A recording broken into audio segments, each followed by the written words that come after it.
mayo de 1948 hubo un primer contacto informal con Richter, que entonces se encontraba trabajando en París.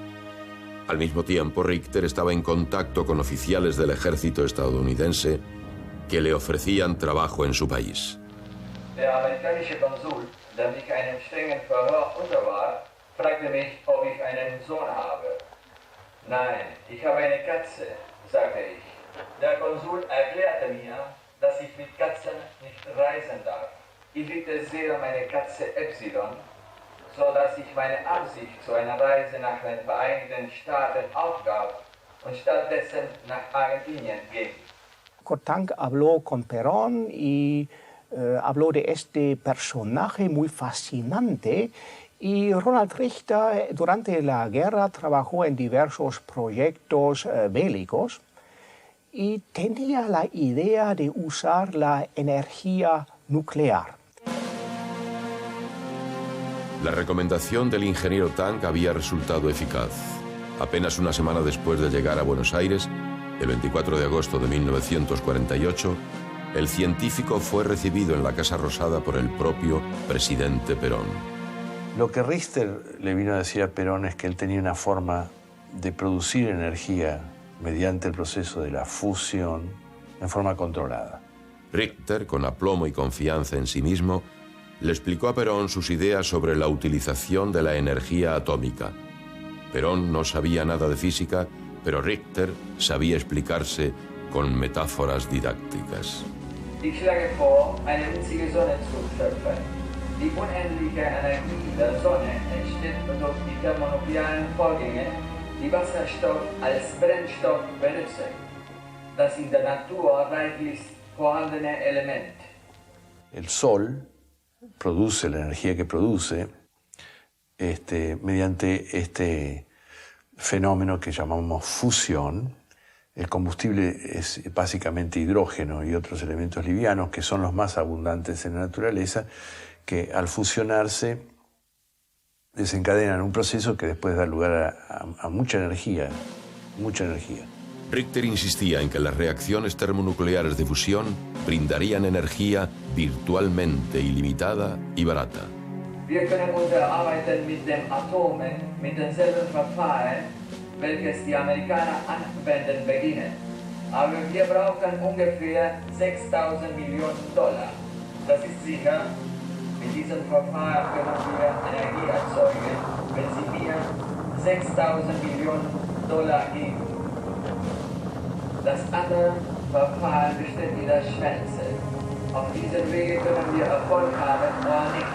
Man muss 2 oder 3 Sachen entdecken und wir können Erfolg haben oder nicht.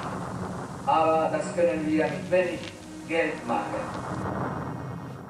Pensemos en la energía del Sol, digamos. Realmente hace muchísimos años que el Sol está irradiando, digamos, miles de millones de años, y va a seguir un tanto más. Y es mucha la energía que irradia el Sol. Bastó aquel primer encuentro con Perón para que Richter se instalara en Córdoba junto a Tank, pero con un laboratorio propio. El proyecto atómico estaba en marcha.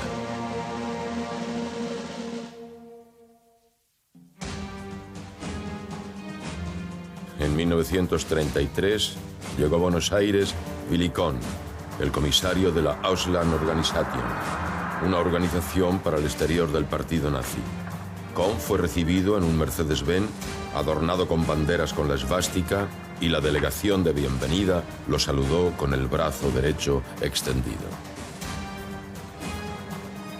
La misión de Kohn era fundar el Partido Nazi Argentino, en un acto que se realizó junto al Stalem o Cascos de Acero, otra organización pronazi.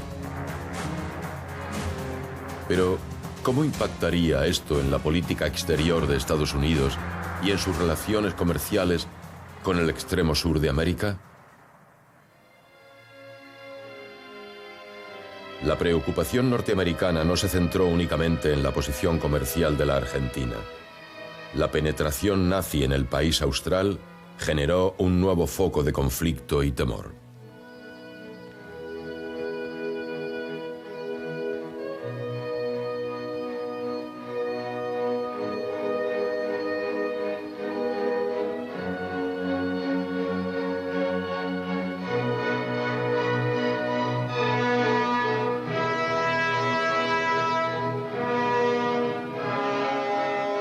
Tal era el afianzamiento del Partido Nacional Socialista en el país que en la propia Alemania se promocionaba a la Argentina como una nación amiga. So wie in Argentinien, wo sich die Landesgruppe aus kleinsten Anfängen heraus bereits Jahre vor der Machtergreifung entwickelte, ist heute im Ausland auf allen Gebieten der Politik, Kultur und Wirtschaft lebendiges Zentrum die Landesgruppe der Auslandsorganisation der Partei. En este contexto internacional de penetración de la propaganda nazi, la Argentina era una nación adepta a la causa. A tal punto que el 10 de abril de 1938, en el Estadio Luna Park de Buenos Aires, se organizó un acto al que concurrieron más de 20.000 personas para celebrar el Anschluss, la anexión de Austria al Tercer Reich.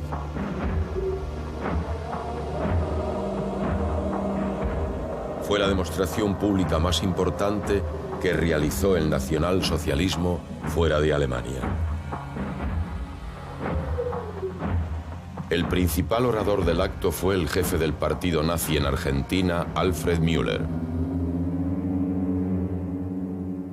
Yo fui con mi madre. Mi padre estaba en el podio dando los discursos. Quizás en ese momento dijeron todos con el mismo ideal, con la misma idea política, que no era así tampoco. Ahí estuvo también Ludwig Freude, cuyo hijo después iba a ser el secretario privado de Perón. Y paralelamente se podía ver la bandera argentina con la bandera alemana, con svástica. Fue un acto muy, muy grande. La colonia alemana de acá era muy fiel siempre a la embajada alemana. La Segunda Guerra Mundial va a ser mucho más complicada por el asunto del nazismo, por el asunto del racismo, por el asunto también de la colonia judía acá, a la cual había que tener en cuenta. La República Argentina ha declarado, como es notorio, su neutralidad frente a la actual guerra europea. En septiembre de 1939, Alemania atacó a Polonia desatando la Segunda Guerra Mundial. Coincidentemente, el entonces teniente coronel Perón estaba en viaje de instrucción por Italia. En Roma, Perón presenció ante una plaza Venecia colmada el discurso del duce Benito Mussolini anunciando el ataque de Italia a Francia ya invadida por los alemanes. I think Perón was much closer to Italian fascism, and his idea of using the trade unions as a support for the government, that came right out of Mussolini's example. Ciertos lineamientos tomó tanto de Mussolini, de los primeros años del mussolinismo, como del nacionalsocialismo hitleriano. Today, Argentina is no longer a republic, but a military dictatorship. No friend of democracy or the United Nations is Argentina's new boss, Colonel Juan Domingo Perón. La presión militar de Washington fue tal que cerca del final del Tercer Reich, la dictadura de Farrell y Perón tuvo que declarar el 27 de marzo la guerra a Alemania. Y lo hizo a través de un decreto firmado por el propio Perón. Aunque fue una declaración que no quería nada, que no quería nadie, y si se ve el decreto en su formulación, es algo realmente raro. No se declaraba la guerra a Alemania porque Alemania es un país enemigo en contra de la civilización, sino solamente porque Alemania es un aliado del Japón. Eso es todo. Eso realmente no es una razón para una guerra, pero eso es la formulación del propio decreto de la declaración de guerra con la firma, por ejemplo, de Juan Perón. El gobierno de los Estados Unidos fue totalmente en contra de Perón. Sus grupos de presión actuaron muy fuertemente en la campaña de elección en contra de Perón, pero fracasaron. Entonces empezó un tiempo de embargo y boicot, una enemistad casi entre los Estados Unidos y la Argentina. Pocos meses después, la revista The New Republic sorprendió al mundo con su artículo sobre el Plan Nuclear Militar Secreto de Perón. En rigor se trataba de un plan de desarrollo científico nuclear que había sido desarrollado por el prestigioso doctor Enrique Gaviola, por entonces el presidente de la Asociación de Físicos Argentinos y director del Observatorio Astronómico de Córdoba. El físico argentino había estudiado en Berlín durante los años 20, donde fue alumno de gigantes de la física como Einstein, Courant, Bohr y Planck. El artículo fue escrito por William Missel y acusaba a los físicos argentinos de querer fabricar una bomba atómica para el dictador Perón y demás, un montón de cosas. Muy alejado de eso, porque Gaviola justamente era totalmente antiperonista, digamos, estaba totalmente divorciado del gobierno y él estaba apuntando a otra cosa. Toda la buena intención que llevaba el proyecto de Gaviola encontró su fin por la presión británica y norteamericana, pero más aún por el propio gobierno argentino, cuando el Poder Ejecutivo no dio su aprobación al proyecto. Perón le dio la espalda. Sin embargo, el flamante presidente de la Argentina tenía su propio proyecto atómico secreto. Richter consiguió, en una sola entrevista con Perón, contar con un apoyo infinitamente superior al que hubiera podido contar, o el que pedía o buscaba Gaviola.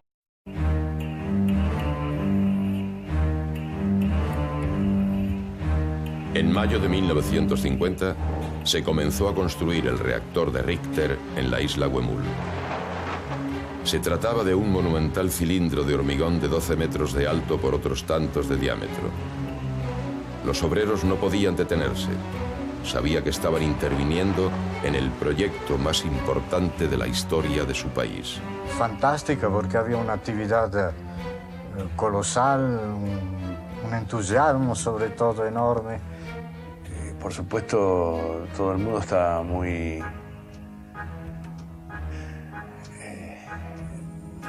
atento, digamos, a todo esto que estaba pasando, porque el movimiento era muy grande.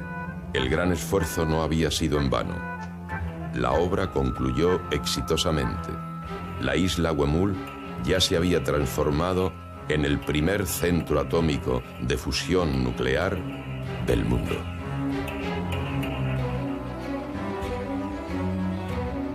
El complejo atómico en la isla Huemul estaba compuesto por el Laboratorio 1, donde se construyó el reactor grande, el Laboratorio 2, donde Richter realizaba sus experimentos, el Laboratorio 3, que funcionaba como depósito, el Laboratorio 4, sin utilización, la usina eléctrica, la casa de Richter, un laboratorio de fotografía y el puesto de la guardia. En junio se retiró el encofrado y Richter y su equipo vieron la estructura externa del reactor ya terminada. Minucioso, el austríaco fijó su atención en los 15 caños radiales de hierro de 2 pulgadas que atravesaban el hormigón hacia la cámara interior. Y como había observado en otro lugar de la isla unos caños de fibrocemento de 20 centímetros de diámetro, sin dar mayores explicaciones, dijo: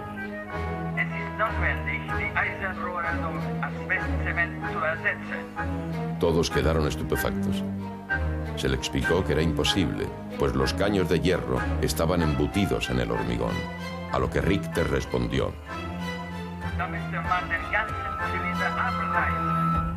Primero hizo un enorme cilindro exterior, adentro de este edificio, y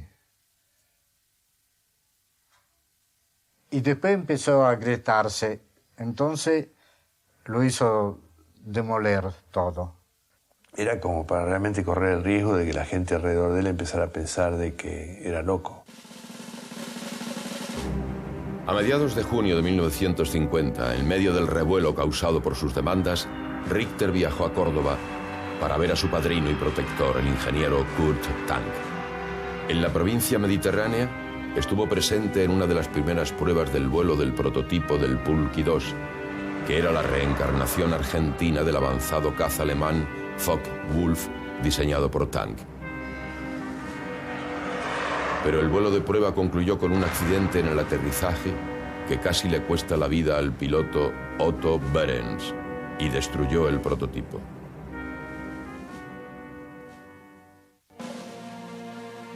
Como si Tan no tuviera ya bastantes dolores de cabeza con el pulqui, Richter fue a buscar el apoyo de su patrocinador.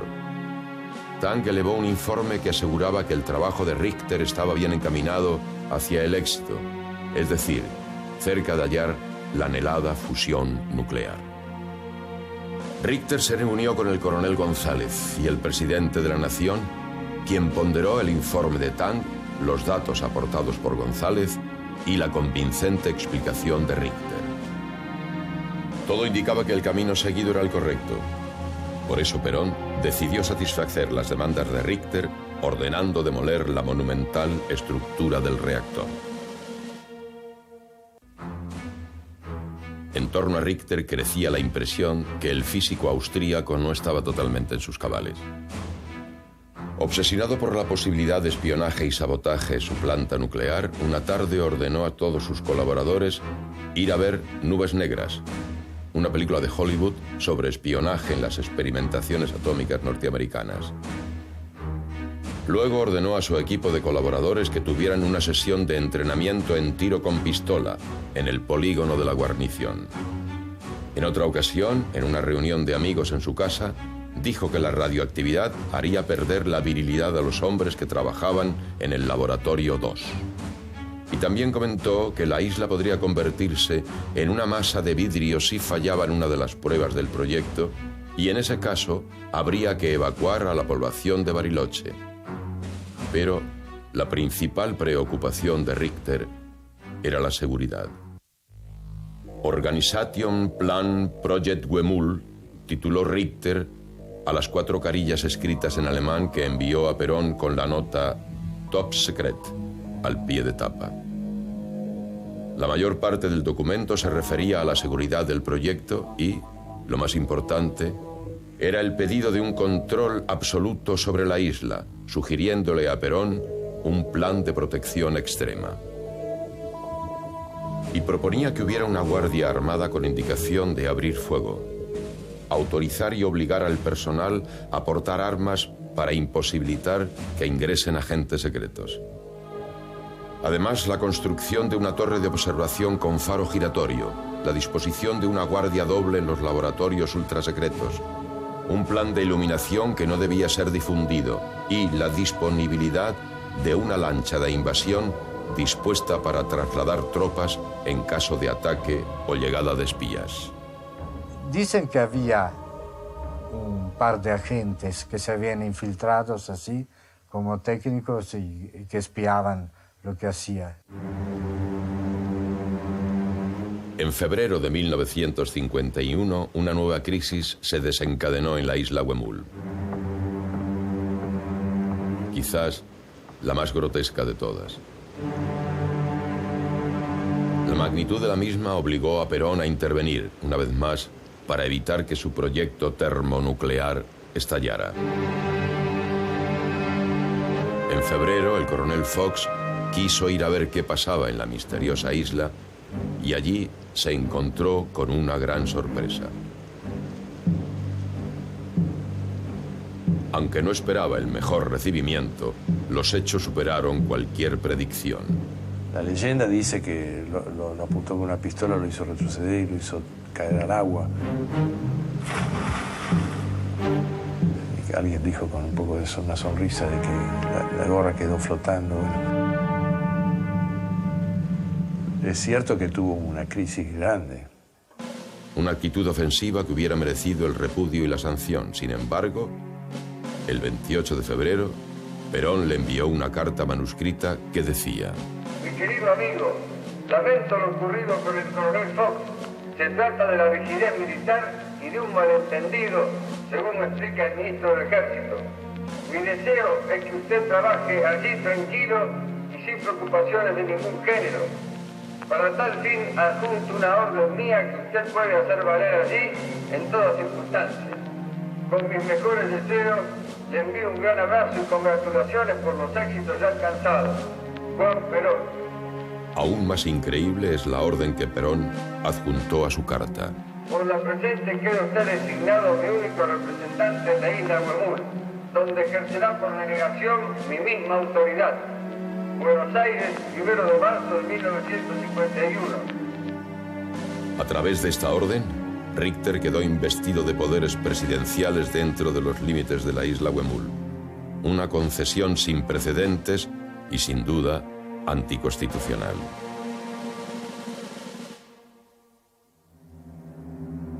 Sin embargo, y a pesar del férreo sostén desde la Casa Rosada, la situación estaba llegando a un punto límite.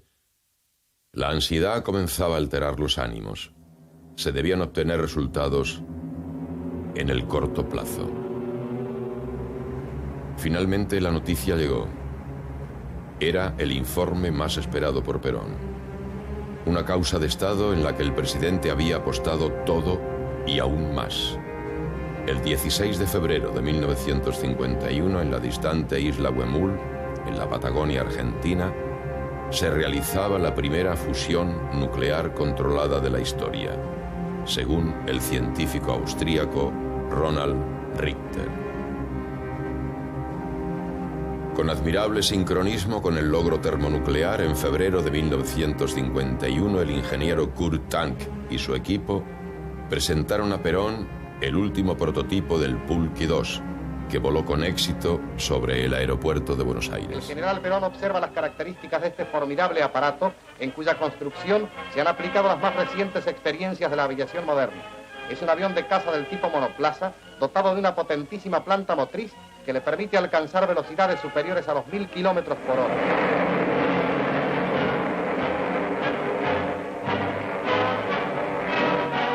Realizado el vuelo, el presidente de la República saluda y felicita al diseñador y piloto del aparato, ingeniero Kurt Tank.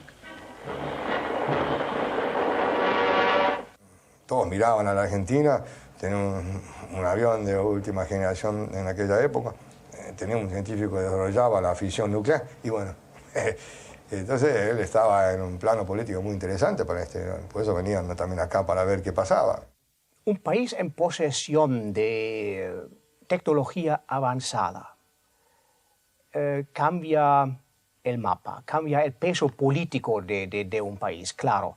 En posesión de energía sin límites. Si un país está en esta posición, tenía un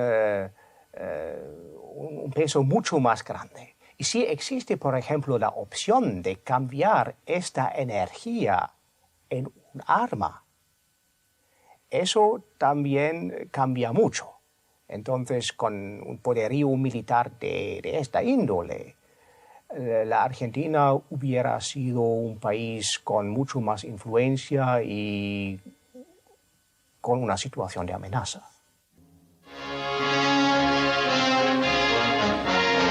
Would the atom bomb be the answer to the Chinese hordes? President Truman said that it was under consideration. On his word alone rested the decision to unleash this awful force. Mientras las dos grandes potencias de la segunda posguerra competían en la carrera atómica al calor de la Guerra Fría, el sábado 24 de marzo de 1951, el mundo se enteró que la Argentina había entrado al club nuclear por la puerta grande, con un experimento de fusión controlada. Habían pasado solo 2 años y medio del día en que desembarcó la primera máquina topadora para comenzar las obras en la isla Huemul. En estos momentos hacen su aparición el excelentísimo señor presidente de la Nación, general Juan Perón, el sabio que ha efectuado los trabajos sobre energía atómica, profesor doctor Ronald Richter, autoridades, jefes y oficiales de las Fuerzas Armadas. Les ofrezco mi disculpa por habernos convocado un sábado tan temprano. Sé que muchos de ustedes terminan sus tareas nocturnas muy tarde. Esta clase de estudios se está desarrollando en este momento en muchas partes del mundo. Es indudable que nosotros no hemos podido escapar a esta clase de lucubraciones científicas. Y como sabrán, cuando doy una información me aseguro de su veracidad. El verdadero autor y creador de estas experiencias en nuestro país es el profesor Ronald Richter. El 16 de febrero de 1951, en la planta de energía atómica en la isla Huemul de San Carlos de Bariloche, se llevaron a cabo con éxito reacciones termonucleares, bajo condiciones de control en escala técnica. Como era de esperar, el anuncio causó revuelo en la prensa de todo el mundo y desató innumerables especulaciones. La Comisión de Energía Atómica de los Estados Unidos rehusó comentar el anuncio argentino. Diversos funcionarios y expertos en temas nucleares manifestaron incredulidad y sospecha. Sin embargo, algunos medios norteamericanos planteaban la inquietud que generaba la Argentina a partir de su descubrimiento científico. Aunque los más prestigiosos físicos del mundo descreían de la gran noticia espetada por Perón. Quien estaba a cargo de la presidencia de la Comisión de Energía Atómica, que se llamaba Gordon Dean, estuvo muy preocupado unos cuantos días por el tema y quería a toda costa mandar a algún emisario para que hablara con Perón y se enterara de qué era lo que estaba pasando. En medio de estas repercusiones y conjeturas, y a 4 días del anuncio, el 28 de marzo, en el Salón Blanco de la Casa Rosada, se realizó un acto homenaje a Ronald Richter en el que Perón le entregó la más alta condecoración de la Argentina peronista. Ronald Richter fue nombrado doctor honoris causa de la Universidad de Buenos Aires frente a las miradas embelesadas de Eva,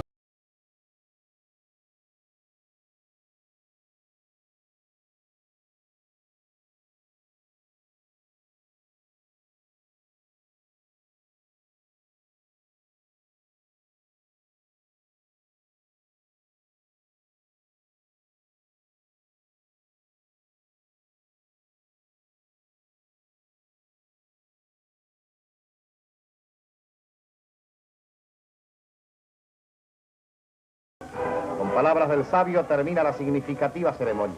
Unsere eigene Überraschung, unsere ausländische Überraschung, haben wir einen Vorsprung erreicht, der führt bis heute die ganze Welt nach Argentinien schaut.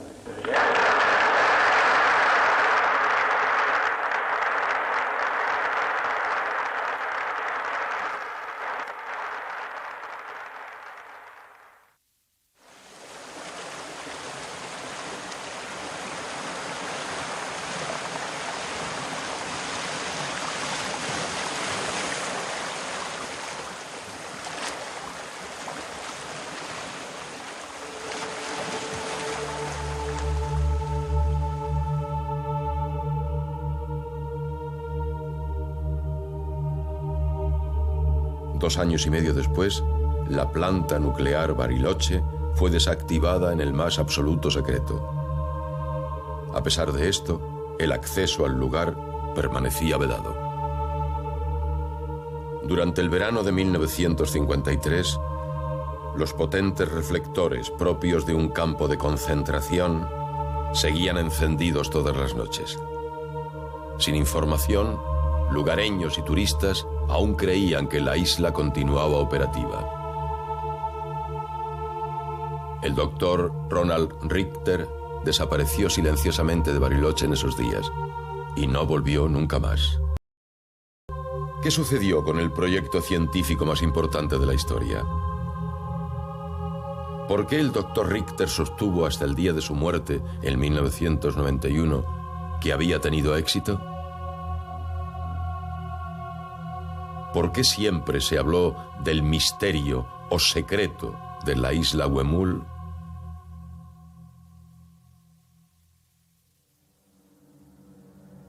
¿Fue posible en 1951 lograr obtener un descubrimiento que hoy en día no lo pueden realizar todas las naciones más poderosas del mundo en conjunto?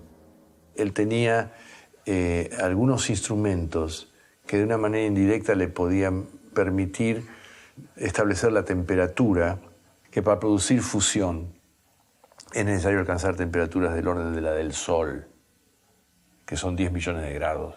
El día anterior, Heinz Jafke, la mano derecha de Richter, había realizado varias veces un experimento que consistía en disparar un arco voltaico dentro de un cilindro que contenía litio e hidrógeno y observar los resultados con un espectógrafo y 2 detectores de radioactividad Geiger-Müller. En la placa del espectógrafo quedaba registrado el espectro de los elementos quemados en el arco voltaico.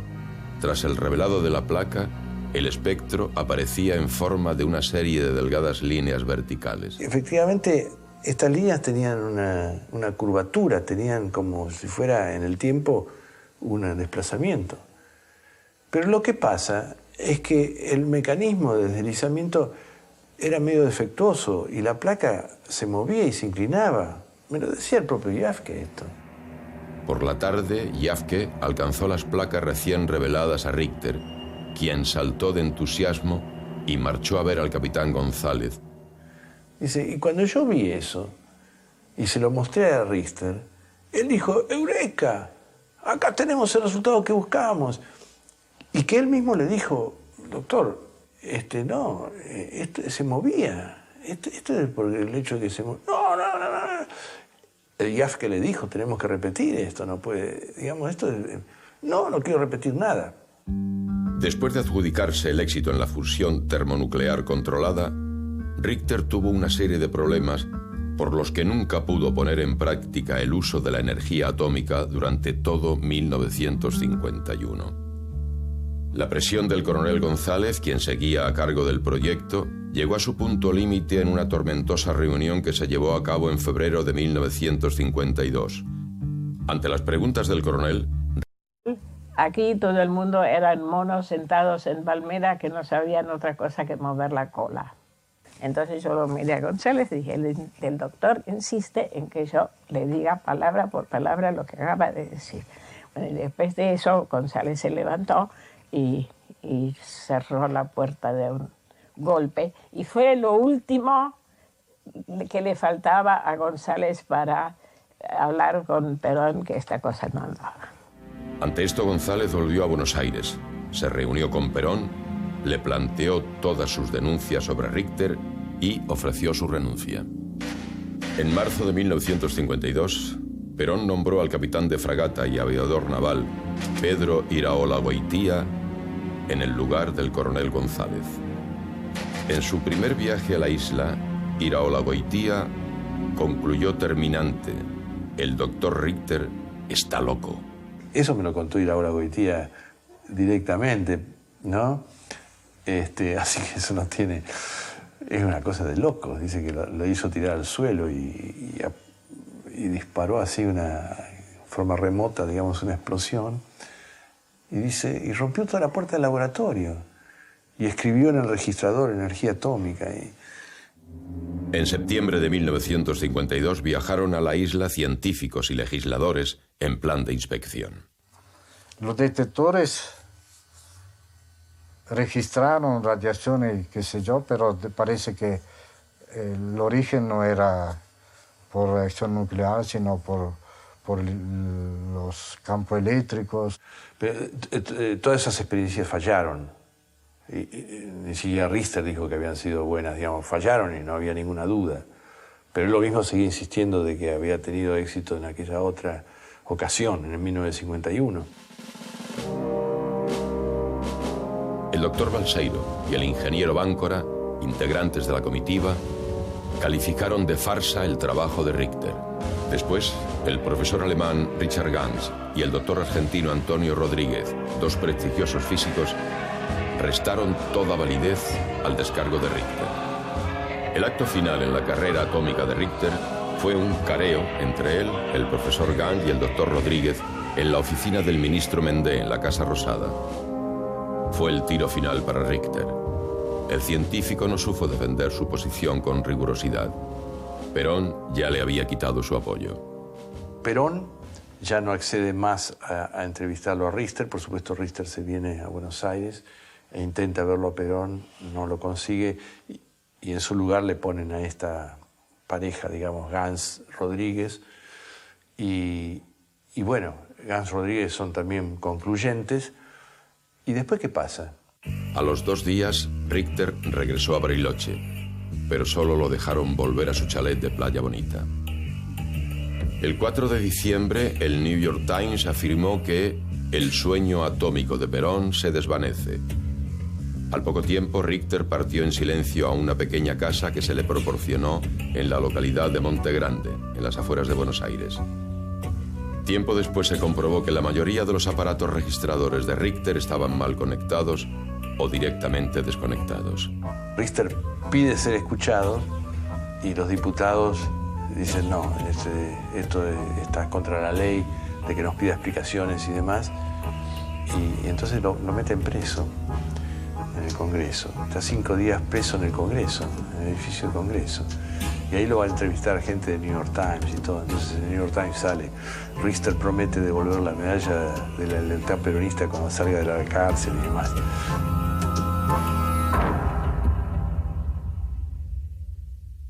Su vida continuó en su casa en las afueras de Buenos Aires, donde vivió, sin ocupación alguna, el resto de su vida hasta su muerte en 1991.